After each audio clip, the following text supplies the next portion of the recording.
बिस्मिल्लाहिर्रहमानिर्रहीम। अस्सलाम वालेकुम। उम्मीद है आप सब खैरियत से होंगे। अल्लाह ताला आप सबको अपने हिफ्ज़ व अमान में रखे। अपने चैनल पर सबको बहुत खुशामदीद कहती हूँ। और आज की वीडियो जो है वो बहुत ही मज़ेदार होने वाली है, क्योंकि मज़े की चीज़ें जो हैं वो हम फ्रीज़ करने वाले हैं। रमज़ानुल मुबारक का महीना भी बिल्कुल करीब है और उसके अलावा भी हम चाहें तो इन चीज़ों को फ्रीज़ करके रख सकते हैं, क्योंकि ये चीज़ें हर मौसम में नहीं होती और बेमौसम की चीज़ें इतनी ज़ायकेदार नहीं होती। आज की वीडियो शुरू करने से पहले मैं दरख्वास्त करती हूँ कि प्लीज़ मेरे चैनल को सब्सक्राइब कर दिया करें अगर आप उस पर नए हैं। वीडियो पसंद आए तो लाइक भी ज़रूर कर दिया करें और सब्सक्राइब करने के साथ साथ बेल आइकन भी ज़रूर प्रेस कर दिया करें, ताकि आपको इस तरह की अच्छी वीडियोस टाइम से मिल सकें। शुरू करते हैं आज की वीडियो। ये है मेरे पास टमाटर जो तकरीबन 2 किलो हैं। वैसे तो मैं तकरीबन काफ़ी सारे टमाटर 5-6 किलो टमाटर भी लेकर और इस तरीके से फ्रीज़ करती हूँ और वो बिल्कुल फ़्रेश रहते हैं। अमूमन क्या होता है कि या तो हम इन टमाटरों के इस तरह जो साइड होती है उस पर मोम लगा देते हैं या इनको ऑयल लगा के रख देते हैं, लेकिन फिर भी उसके बावजूद भी ये 15 दिन 20 दिन से ज़्यादा सेफ़ नहीं रह पाते। या फिर मैं ये करती थी कि इनको मैं इसी तरह फ्रीज़र में रख देती थी और इनके छिलके इस तरह बहुत आसानी से उतर जाते हैं, लेकिन फिर जब इनको पकाने का टाइम आता था तो उनकी वो फ्रेशनेस जो है वो बाकी नहीं रहती थी। तो यहाँ आज मैं लेके आई हूँ एक ऐसा तरीका जिसकी मदद से हम इन टमाटरों को बहुत लंबे अरसे तक 6 महीने 8 महीने से भी ज़्यादा अरसे तक हम इनको सेव कर सकते हैं। और इनकी ख़ास बात यह है कि जब भी हम इनको निकाल कर अपना खाना बनाना चाहेंगे, स्पेशली बिरयानी का मसाला हो या कढ़ाई गोश्त हो, और ख़ास तौर पे चिकन कढ़ाई अगर गेस्ट आ जाएं, तो इन टमाटरों को जो हमने स्टोर किए हुए होंगे 10 से 12 मिनट भी अंदर सालन जो है वो इजीली तैयार हो जाता है। और हमें बिल्कुल एहसास सालन में ये नहीं होता कि इसमें हमने कोई फ्रीज़ टमाटर जो हैं वो इस्तेमाल किए हैं।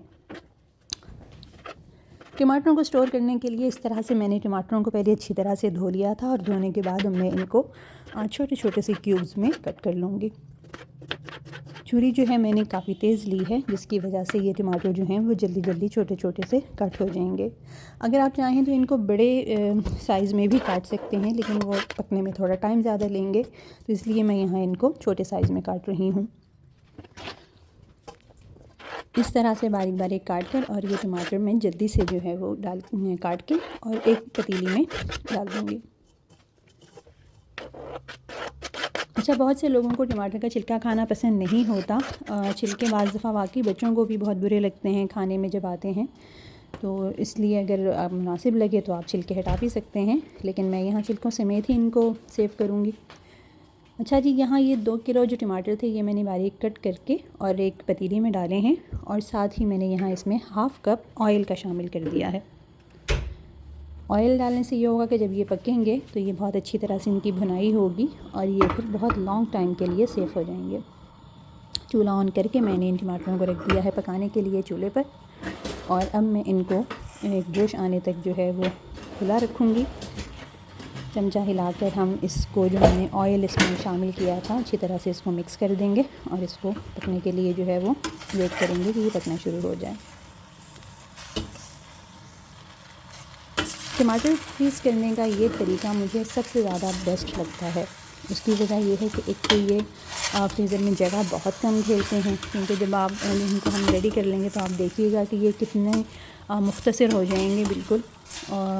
और इसके मुताबिक जो है मैं इसके पैकेट्स बना लूँगी और जब फ्रीज़र में रखूँगी तो वो बहुत थोड़ी सी जगह में काफ़ी सारे टमाटर जो हैं वो इस तरह से हमारे फ्रीज़ हो जाते हैं। अच्छा, दूसरी एक और बात का ख़्याल आपने ये रखना है कि आप जब भी टमाटर को पकाएं तो आप स्टील की पतीली यूज़ करें, सिल्वर की पतीली इस्तेमाल ना करें, क्योंकि टमाटर में भी जो है वो कुछ ऐसे एसिड्स होते हैं जो बर्तन का अगर सिल्वर हो तो वो अपने साथ जो है उसको शामिल कर लेते हैं। तो इसके लिए काम के लिए स्टील की पतीली जो है वो सबसे सेफ़ होती है। अब ये चूल्हे पर रख के मैंने इसको तकरीबन ढक दिया था और 8-10 मिनट के बाद ये पकना शुरू हो गए हैं, और आप देख सकते हैं कि ये टमाटर जो हैं वो बिल्कुल अच्छी तरह से सॉफ़्ट हो गए हैं और इनमें जितना भी पानी था वो सब अलहदा हो चुका है। तो अब मैं इनको बस इतना पकाऊंगी कि इनका पानी जो है वो बिल्कुल खुश्क हो जाए और टमाटर भुनाई की तरफ आ जाएँ। अब ये क्योंकि पकते पकते बहुत कम हो गए हैं तो मैं इनको बर्तन भी जो है वो चेंज कर लूँगी और इनको मैं किसी सॉस पैन या फ्राइंग पैन में निकाल लेती हूँ। ये जी मैंने अब वो सारे टमाटर जो थे वो मैंने एक फ्राइंग पैन था बड़े साइज़ का, उसमें निकाल दिए थे और अच्छी तरह से जो है ये भुन चुके हैं। और आपको नज़र आ रहा होगा कि जितना भी ऑयल मैंने इसमें इस्तेमाल किया था वो सारा ऑयल इसमें अलहदा हो चुका है, यानी ये अच्छी तरह से इनका टमाटरों का पानी जो है वो खुश्क हो गया है। तो देखिए आँच मैंने बंद कर दी है और अब मैं इसको अच्छी तरह से ठंडा कर लूँगी और ठंडा करने के बाद फिर हम इसको फ्रीज़ करेंगे। ये जी टमाटर की जो ग्रेवी मैंने तैयार की है अच्छी तरह से ठंडी हो गई है बिल्कुल, और अब ये फ्रीज़ होने के लिए बिल्कुल तैयार है और ये तकरीबन पकी हुई ही है। जब भी हम अपने खाने में इसको डालेंगे, आप चिकन को बस लहसुन अदरक के पानी में गलाएं और उसके बाद ये मसाले डालकर ये ग्रेवी शामिल कर दें, तो यकीन करें खाना हार्डली 5-6-7 मिनट के अंदर ही जो है वो तैयार हो जाएगा। तो रमज़ान के लिए तो ये बेस्ट ओपिनियन है कि आप टमाटर हमेशा इसी तरह से जो है वो सेव करें। अच्छा, अब यहाँ अगर आपके पास जिप लॉक है तो आप जिप लॉक ले लें। मेरे पास एक सिंपल यहाँ लिफाफा है, तो मैं उसके अंदर इन टमाटरों की ग्रेवी को डालकर और उसको फिर फ्रीज़ करती हूँ।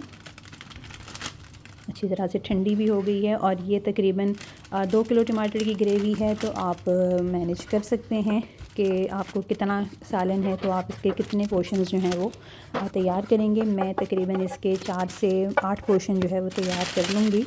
ज़ाहिर है कि अगर मुझे थोड़े खाना बनाना है तो मुझे 1 पाव टमाटर की ग्रेवी चाहिए होगी या आधा किलो टमाटर की ग्रेवी जो है वो चाहिए होगी, तो मैं उस हिसाब से जो है इसके पोर्शंस तैयार करूँगी।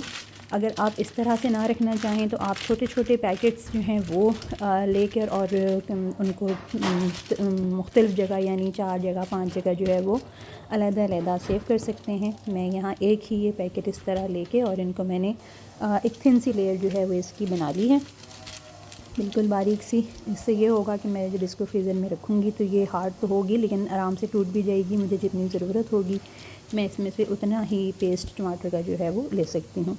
छुरी की मदद से मैंने इसमें थोड़े थोड़े से पोर्शंस जो हैं वो बना लिए हैं और ये बिल्कुल भी मिक्स नहीं होंगे क्योंकि ये ग्रेवी बहुत अच्छी सी सख्त सी जो है वो तैयार हुई है।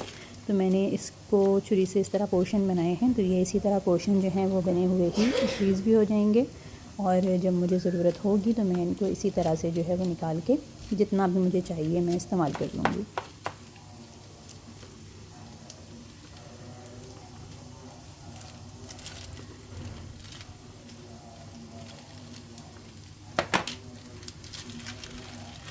फ्रीज़र में लहसुन अदरक पे फ्रीज़ हुआ हो और इस तरह टमाटरों की ये ग्रेवी बनी हुई हो और इस तरह की 2-4 चीज़ें और हुई हुई हों तो रमज़ान के लिए तो स्पेशली बहुत ही आसानी हो जाती है कि रमज़ान में हमें ज़ाहिर है हम ख़ुद भी चाहते हैं कि हमें इबादत का मौका बहुत ज़्यादा मिले। तो ये काम करने से ये होता है कि हमारी मेहनत जो है वो आधी हो जाती है और खाना जल्दी तैयार हो जाता है और हमें टेंशन भी नहीं होती, बाज़ार से लाने की भी जो है वो झंझट नहीं रहता।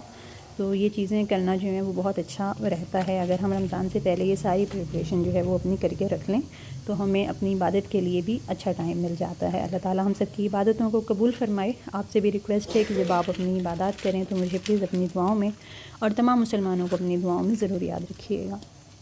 अच्छा जी, ये मैंने इसको अच्छी तरह से अब पैक कर दिया है और ये फ्रीज़ होने के लिए बिल्कुल सेफ़ है। और इसके साथ ही मैं आपको दिखाती हूँ कि मैंने ये इस तरह से गाजर जो है इसको भी चॉप किया है और ये मैंने चॉपर में चॉप किया है। गाजरों को काट के मैंने चॉपर में डाला और सिर्फ एक पुश की मदद से इसको बारीक चॉप कर लिया। और यहाँ ये जैवलिन कट गाजर है, ये भी जो है वो काफ़ी चीज़ों में इस्तेमाल होगी। तो मैंने इन सब चीज़ों के पैकेट्स जो हैं, ये मैंने मटर है काफ़ी सारी छील के इसको भी फ्रीज़ किया है क्योंकि मटर का इस्तेमाल भी काफ़ी होता है, पकौड़ों में भी इस्तेमाल होती है, चावल भी बन सकते हैं, सालन और सहरी में भी कुछ आइटम जो है वो मटर की मदद से हम तैयार कर सकते हैं। तो ये काफ़ी सारी चीज़ें जो हैं ये सेफ़ हो गई हैं और अभी कुछ तैयारी जो है वो बाकी है कुछ चीज़ों की, इंशाल्लाह वो भी ज़रूर शेयर करूँगी आपके साथ। लेकिन ये जो टमाटरों की प्यूरी है ये आप इस तरह बना के रखें, यकीनन आपको बहुत फ़ायदा होगा और आप मुझे ज़रूर दुआएँ देंगे। इस तरह के छोटे छोटे काम जो हैं वो हम एक दिन लगा कर तो लेते हैं लेकिन ये आगे फर्दर चलकर हमारे लिए बहुत ज़्यादा फ़ायदेमंद होते हैं। फ्रीज़र जो है वो उसमें ऐसी चीज़ें तैयार रखी हों तो हमारी खाना बनाने की टेंशन जो है वो तकरीबन ख़त्म हो जाती है कि सब चीज़ें तो तैयार रखी होती हैं और इनको रखना भी इतना मुश्किल काम नहीं है। आप देख रहे हैं मैंने बहुत थिन लेयर्स में जो है इन सब चीज़ों को पैक किया है, तो ये फ्रीज़र में जगह भी बहुत ही कम लेंगे और जितनी मिकदार होगी ईज़िली मुझे मिल जाएगी। मुझे उम्मीद है आज की वीडियो आपको ज़रूर पसंद आई होगी। मिलेंगे इंशाल्लाह फिर किसी अगली वीडियो में, तब तक के लिए मुझे इजाज़त दीजिएगा। अल्लाह हाफ़िज़।